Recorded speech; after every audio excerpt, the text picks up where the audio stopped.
Hello there, Virgos. Welcome to your tarot reading.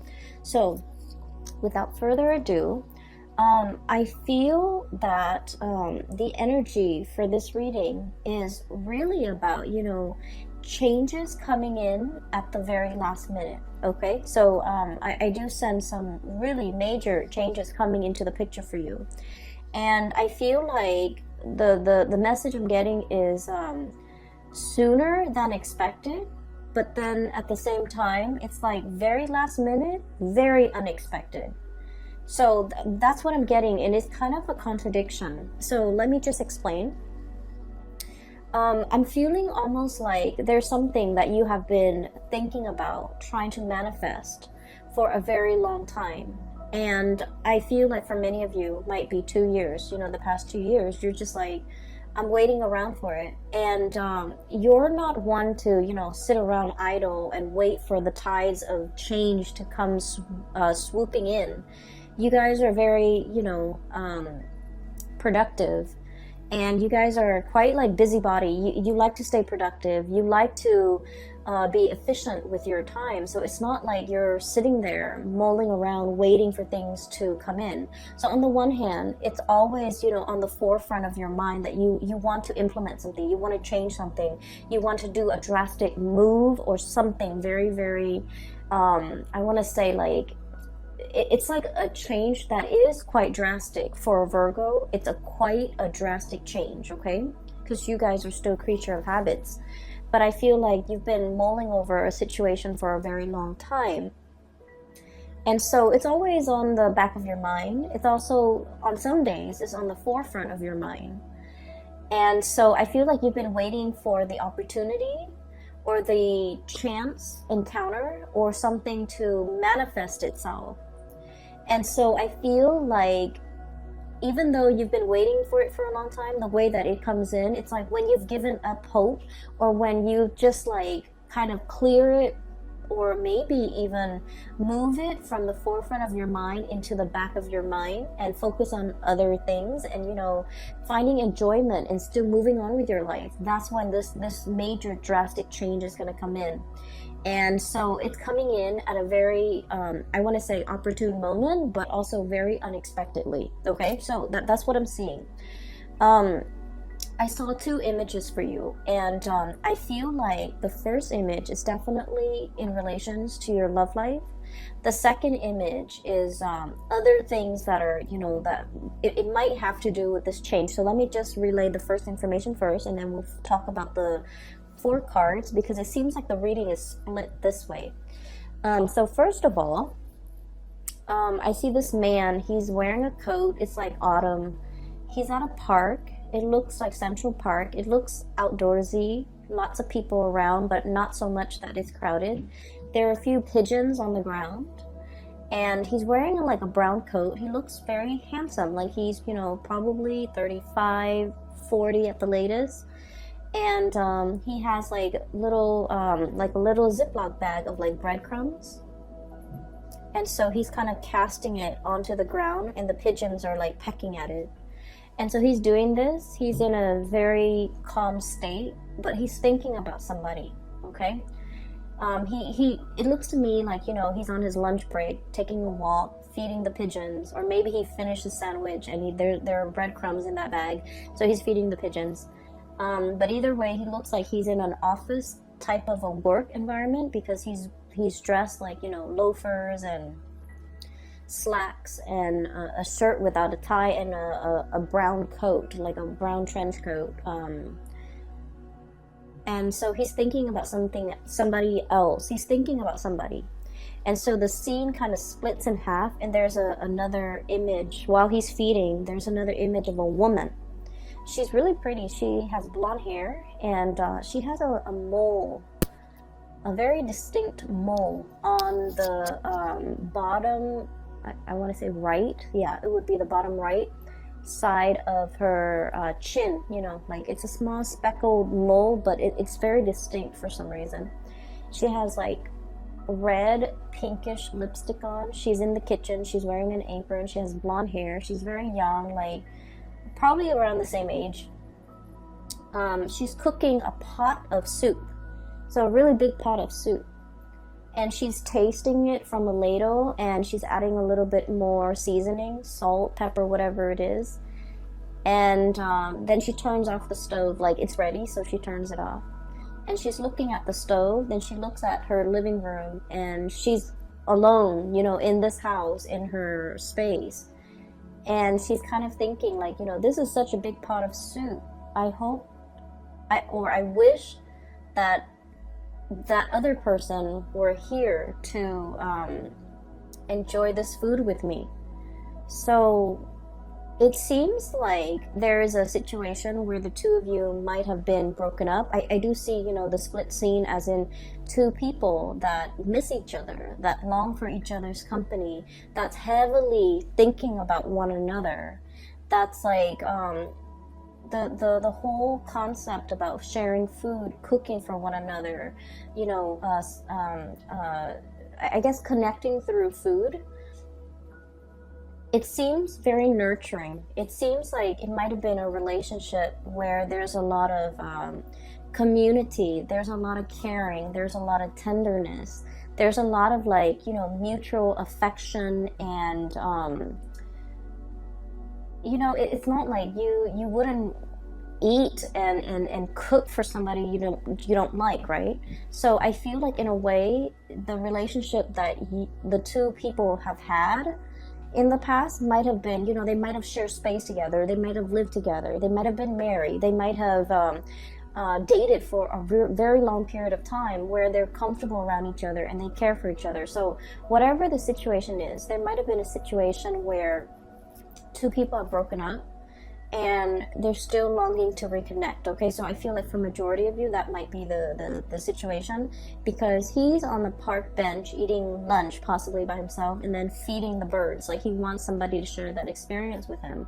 And then she's cooking this big pot of soup and she's alone in the house, and she's thinking like, I wish that person were here to share this soup with me. So it makes me feel a little bit sad, but at the same time, I just feel like both people are very content. You know, they're going through the motions, they're still able to take care of themselves. So even if it was like a breakup or a situation where one person is no longer in the other person's life goes on. Like two people are still resuming their life.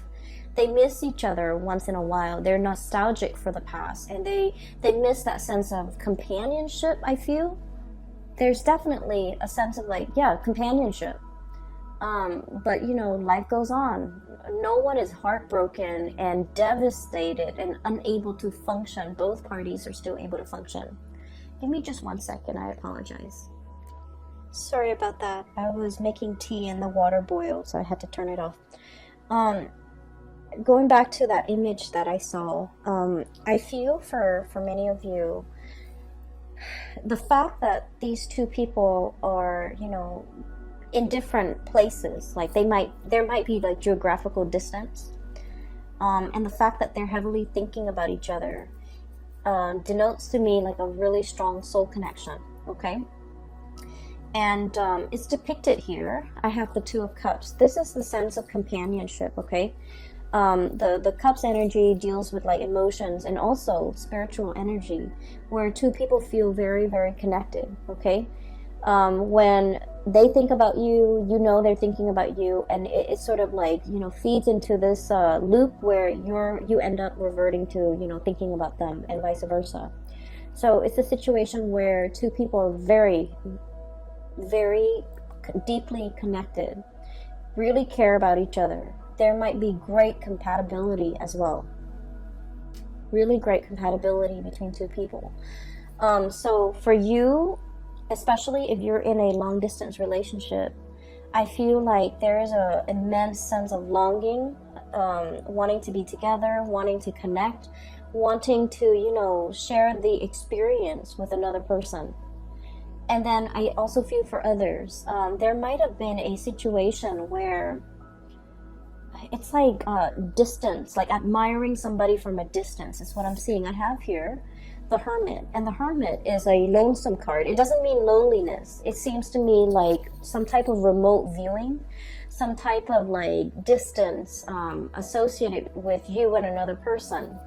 And this combination, the Hermit and the Nine of Pentacles, admiring somebody from afar, admiring somebody's beauty, admiring the way that they look, and yet being so shy or so hesitant about letting them know how you feel about them.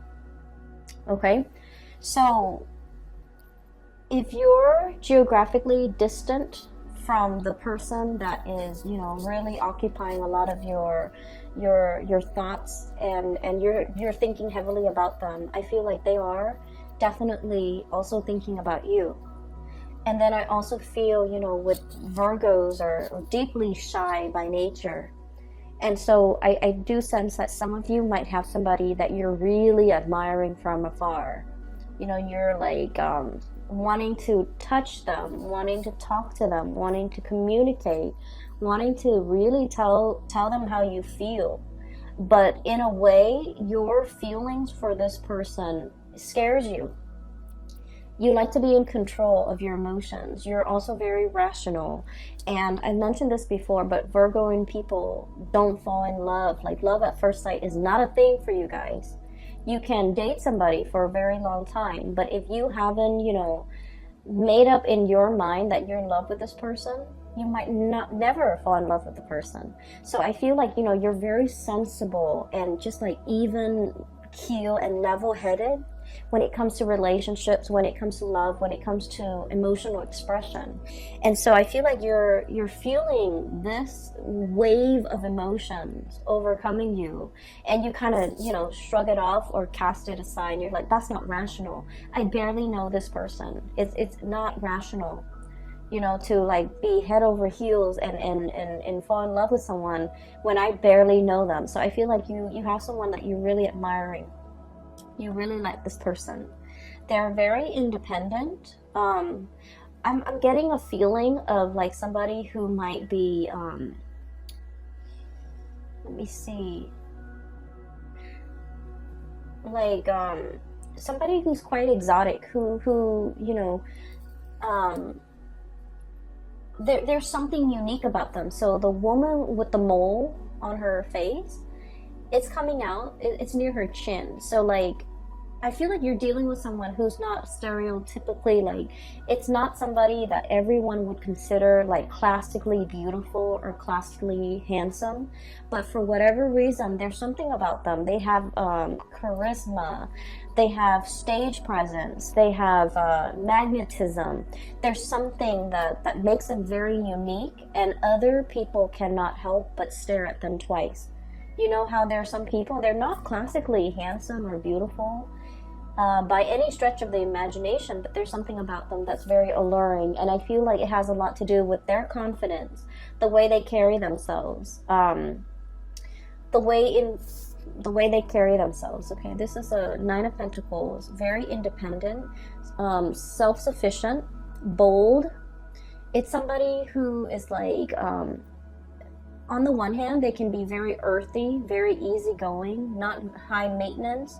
You won't catch them, you know, dressed to the T and like with full makeup on, or, you know, cologne and hairspray and grease in their hair or whatever. Like, they're not made up. They're just understatedly like just confident and put together without trying so hard. It's somebody that does everything with such grace and such ease, and I feel like because of that, a lot of people are very drawn to them. And then I also, going back to what I mentioned before, a lot of Virgo people, you guys are really deeply very shy. You do get stage fright. You don't like to be on center stage. You don't like to have a lot of attention on you. You feel a little bit out of place. And for some of you, okay, please don't get offended. You might feel a little bit, you know, socially awkward in probably a social setting, or in a setting where you don't know a lot of people. You might feel very socially awkward when you have to give a speech, give a talk, when you're speaking and everyone is staring at you. Like, you don't like that attention.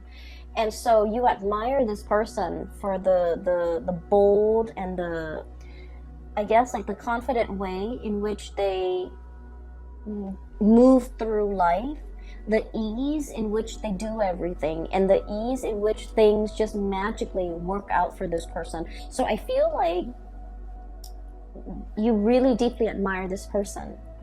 And you might be admiring them from afar. And I feel like for some of you, they are also feeling that way about you. But I feel that the gravity of your feelings for them, it's overwhelming you. You know, like you're kind of dumbfounded about, like, I don't believe in love at first sight. You know, why do I feel so strongly about this person when I barely know them? There's a little bit of intrigue and mystery here. And it's like you might not know a lot about them, they might not know a lot about you. You might see each other casually in passing, and you might feel like, wow, that would be a really good person for me to date or for me to have as a girlfriend or a boyfriend. And I do sense like they have no idea how you feel. And so, you know, trying to make conversation, making small talk. Virgos don't really like that, but like making small talk and trying to get into their inner circle and trying to, I'm hearing infiltrate, you know, trying to like get one leg in the door, okay? I feel like that might be a really good first step, because they might not have an idea as to how strongly you feel about them, and you're kind of scared of the impact that they're having on you, all right? So let me just, that's for like singles. I feel like there's someone who's really capturing your imagination, and I'm just feeling like you're tongue-tied and nervous, and you get flustered, and you might flush and turn red when they're around or when you think about them, because I feel like your desire for them and your feelings for them can be a little bit overwhelming. Okay, so that's for singles. I'm feeling as if, for those who are in a relationship, okay, if you're together with somebody, you and your partner have like you're kind of like at a major crossroads, not because of the relationship, but you're planning to make some major moves, okay? Make some major moves. And I feel like for some of you, we have here the Two of Pentacles.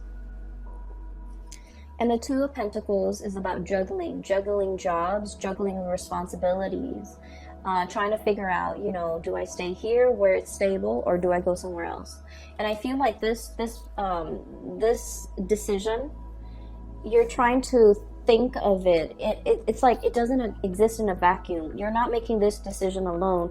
There's inputs from your partner. There's considerations from your partner that's like coming into the picture. And so like you're trying to make all the pieces fit, okay? And that's going to become a little bit more apparent when I talk about the next image that I see. Make all the picture like the pieces fit together so that you can, you know, implement some type of a plan. So there's a lot of mulling over, there's a lot of communication. And then I also feel as well there's a sense of like temptation, okay? You might be in one relationship and you're captivated by another person, okay? I'm seeing a lot of like earth and water. So like another earth sign, Virgo, Taurus, Capricorn, and water sign, Pisces, Cancer, Scorpio. So you might be in a relationship with one of those signs, and then you're like fascinated or interested in another person, okay? And so you're trying to, you know, figure out what course of action to take, what you should do. Do I stay in this relationship or do I jump into another relationship? So I feel like there's a lot of relationship energy, really occupying a lot of your mind space, okay? And you know, you're very good at compartmentalizing. You know, when you're at work, you put on your work hat, and then everything else that's not work related kind of falls away. And then when the work day is over, you take off that hat and then you go home, and that's when you think about all the other areas of your life. So you're very able to compartmentalize. But I do feel there's relationships, thoughts of relationship, decisions about relationships and things like that might be occupying the majority of your time for this month. So that's what I'm seeing here. The second image that I saw is I see this jigsaw puzzle. It's a scene of like a tsunami, like an ocean, you know, waves coming in. Not like a giant tidal wave, but it looks almost like those Japanese, you know, pictures of like tsunamis, like ocean waves. Okay, it's a jigsaw puzzle. It's incomplete. The edge is already filled in, but the pieces are missing from the inside. And so I see somebody's hand putting the pieces together. And the person finds this piece, and the color scheme is very, very similar to something that's part of the wave over here. The color scheme is really similar. So you know how when you do jigsaw puzzles, the strategy is do the edges and then, you know, group all the pieces together that have similar color schemes and then go from there, right? So that's the way I feel like a systematic Virgo's mind would work. Like pieces should fit together. And so the hand holds up, and I think it's a guy's hand. It's a man's hand. And he finds this piece and he's like, oh, it's going here. And then he tries to fit it in, rotates it. It doesn't fit. And he's all like, but it has to. The colors are so similar. And so he puts it down and he was like, maybe there's something wrong with the laser that were used to cut the pieces. So he starts, you know, turns his hand into a fist and starts like pounding on it to make sure it fits. But sure enough, it doesn't fit. And so he puts it aside, and you see it in fast motion, where he finds pieces and everything's filled in, and at the very end, there's one piece missing. And then he goes, oh, that piece that I put aside, now it goes here. And then the scene just kind of cuts out. So what I'm seeing here, like I mentioned before, you know, there's a time and a place for everything. And everything works when it's supposed to, and everything falls into place when it's supposed to. If we, you know, try to change that logic and try to fit something where it doesn't belong, and we try to stomp it and pound it in, it's still going to resist. Okay, so I definitely feel like there was something that you thought was really right, like in your hearts of hearts, in your mind, no matter how much you mull it over, you're just like, it's perfect, it has to work, it has to work. And for some reason, it didn't work. For whatever reason that you couldn't even understand. I guess that reason was never shown to you, and even till now, you know, whenever that situation happened in your life, even now, you're still perplexed about it. You're just like, well, it didn't work in the past, you know, and I don't know why it didn't work.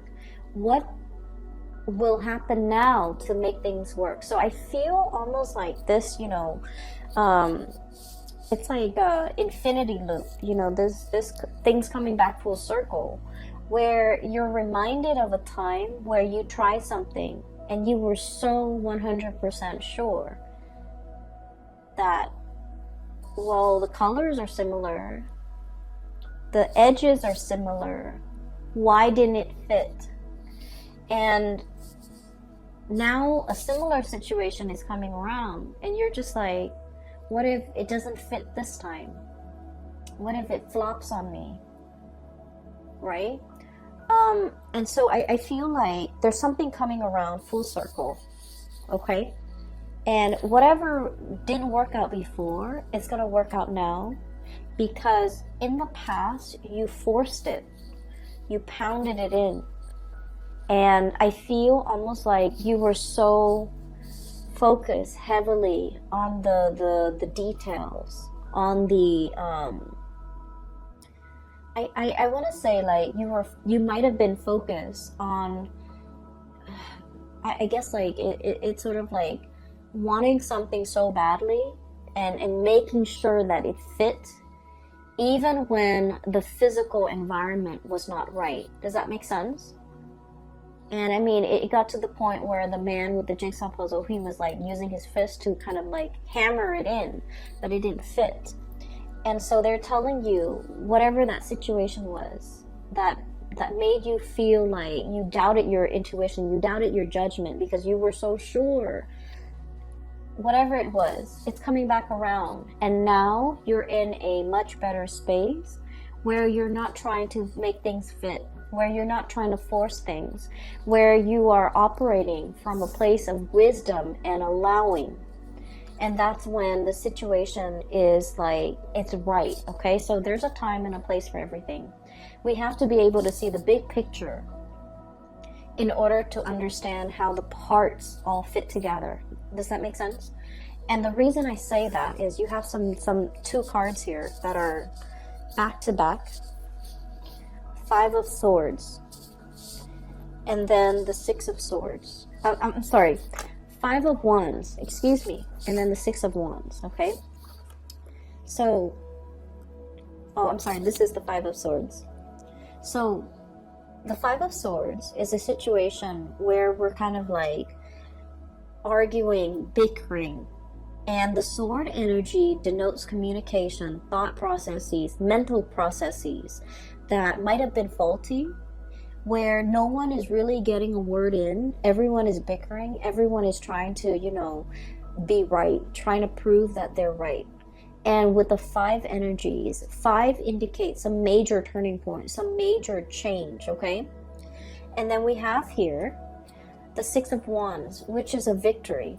There's a situation here in the past. It was punctuated with a lot of conflict, with a lot of faulty reasoning, with a lot of just like, I believe this, even though I haven't really done the research, I still believe this. You might have been dealing with people like this in your environment where the energy that they kick up around them was like a repellent for good things to come, okay? There might have been an environment that you were in where, let's say this, okay? If you're like ever walking or running on a dirt path, right? If you're running or walking on a dirt path, with every footstep or with every step, it kicks up a little bit of dust, right? And so just imagine energetically when you're in this type of environment where people are constantly bickering, constantly shuffling around, moving around, trying to prove themselves right, trying to one up the other person. Like if it's like laden with a lot of chaos and a lot of activity and a lot of competition, it creates a major dust cloud, like a major sphere or major environment where there's a lot of, negativity, negative energies. And so it repels, you wouldn't want to walk over where that dirt cloud has been stirred up, right? And so this environment was a repellent for good things to come in the picture. And so whatever it was that you were trying to do, I feel like it flopped down. It didn't have a lot of support. It just couldn't see the light of day. It couldn't rise above the dust cloud, okay? So I'm a little bit inclined to say that the people you might have had around you might not have been good for your growth. And work environment and the colleagues or the energies just surrounding the work environment was not conducive for good things to attract good things or to even, be in alignment with you. And so I see you turning your back to the situation, okay? No more bickering, no more pettiness, no more conflict. I'm turning my back. And as soon as you decide to turn your back, we have a lot of victory, a lot of success coming through. And I'm almost seeing like one after another, like a series of successes, one after another, because you decided to turn your back. You decided to kind of retreat from the ground, okay? Climbing up into the tree, elevating yourself, seeing above the dust cloud, and being able to operate and function from above that cloud of negativity, and to be able to, warm yourself in the sun and to be able to attract a lot of success, okay? So what I'm seeing here is there has been a major change. Whatever didn't work out in the past, I do feel a lot of, success, victory is coming in as a result of you, needing to change this environment in your life, okay? There's some major news associated with it as well. We have here the Page of Swords, and the page energies are snippets and messages coming through And I do feel like resolution, okay, like a being wanting to make a decision but not having all the information, waiting on communication from another source so that you can decide which option to go with. Okay, so I do feel for many of you there's some major swift communication coming through this month in order to splice through that dust cloud and to be able to let things settle, and for you to decide on major changes in your life. Okay, and what I'm seeing as well for many of you, this is like leaving troublesome friendships, colleagues, petty people, I would say. Argumentative, petty people, people who are just like, you know, what's funny is I don't see gossip and slander and things like that. I don't see that in here. I just feel with this Five of Swords, it's like people who constantly want to be right, who have their daily agenda is just wanting to prove themselves right, wanting to show other people how smart they are, and things like that. Okay, so I feel like, you know, you're turning your back away from this. And you might at this point in your life, no longer feeding into this, no longer interested, like you're just disinterested in what's over here, because you're seeing the bigger picture. You're looking at things from a higher vantage point, and you're leaving these mortals to squabbles amongst themselves, because you're just disinterested. You're disengaging, and you're distancing yourself. And with the Hermit, it basically spells out to me like a sense of enlightenment, okay?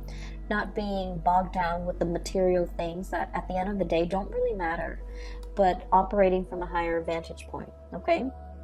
And what I'm also getting, the last 3 cards in this deck, we have the Tower, sweeping waves of change, okay? So that jigsaw puzzle where I saw the tsunami, the theme is very similar to this card here, okay?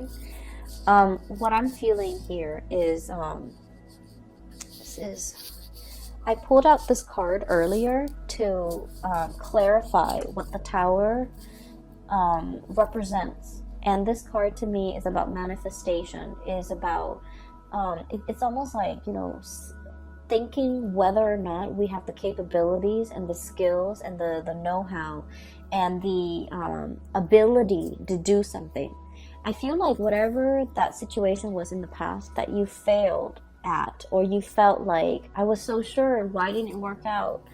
It made you doubt yourself. I feel like it humbled you, but in a way, you know, it made you feel like you doubted yourself. It made you feel like you couldn't manifest. It made you doubt your capabilities. And so what's coming through in the process here is you have a lot of skills and a lot of talent.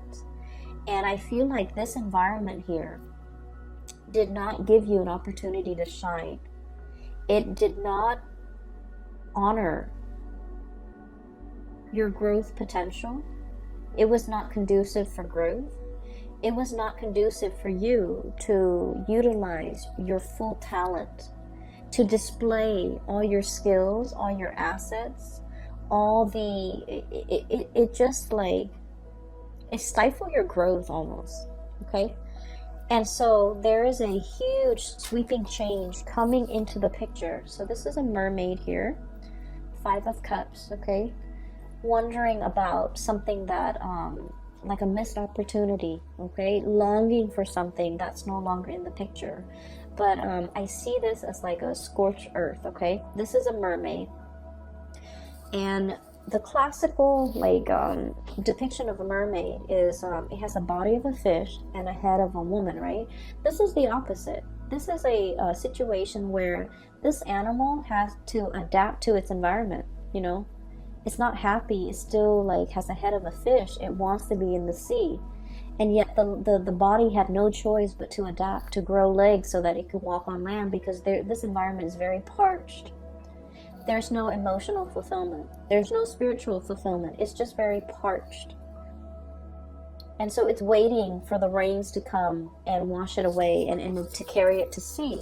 And that's what I feel is coming here with the Tower. Sweeping changes, this big tsunami coming in and carrying you back into the sea where you can, you know, resume your form as a mermaid.